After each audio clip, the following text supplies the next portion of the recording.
In this lecture, we will talk about advertising appeals. Let's think of advertisements that stick in our heads. What makes them so memorable? Is it only about the product being advertised, or is it how the product is communicated that makes it more memorable?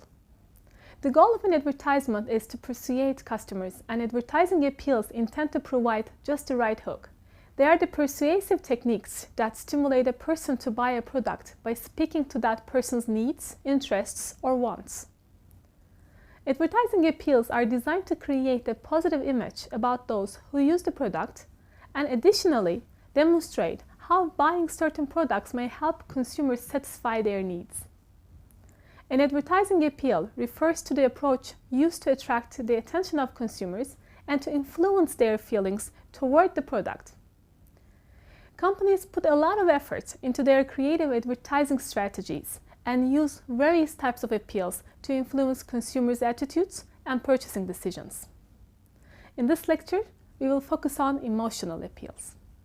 Advertisements with emotional appeals try to evoke certain emotions such as safety, love, happiness, trust, fear, humor, reliability, pride, pleasure, romance, and so on.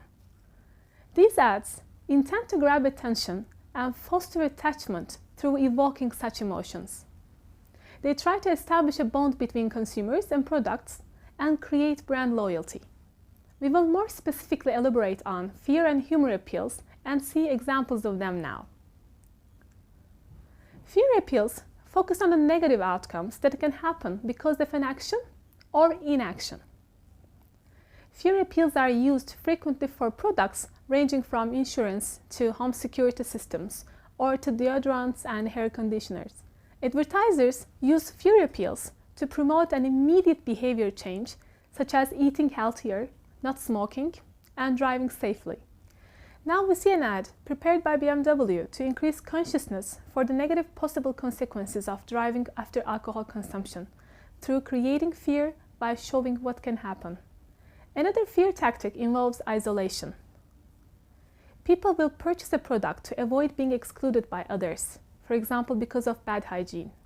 Deodorant, toothpaste, or mouthwash ads often employ this tactic. In this ad, we see a negative consequence of halitosis, bad breath, in a humorous way. So different emotions were actually combined together. Fear appeals work when the recommended action is specific, effective, and plausible. For example, ads targeting smokers can be ineffective if the person does not believe quitting is within his or her reach. Fear appeals increase interest and are remembered more. However, severity and probability of occurrence of the negative consequence is important. Using moderate level of fear is usually the most effective tactic. Low level of fear might not be noticed, and too strong fear may backfire because the message may generate anxiety and viewers may avoid watching the commercial. Please remember the selective processes theory that we have learned in the previous modules and how consumers may decide not to expose themselves to specific communications. Humor is an excellent appeal for getting and keeping consumers' attention.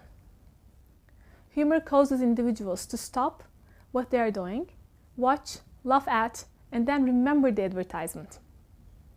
Humor appeals are very effective at creating emotional links between consumers and products. A well-executed humor appeal enhances recollection, evaluation, and the intent to purchase the product. There's a really interesting series of Lego ads that I would like to share with you. They were created by a French advertising agency for Lego's promotional campaign in France. There is a very clear message in the tagline: creativity forgives everything.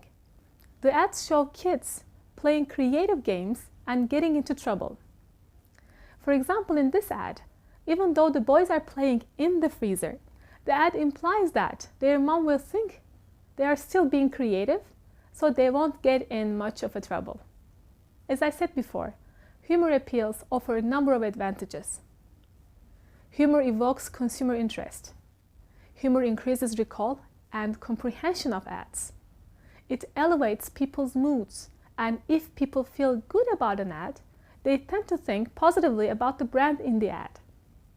However, some problems may occur when humor is perceived to be offensive or when it overpowers the message.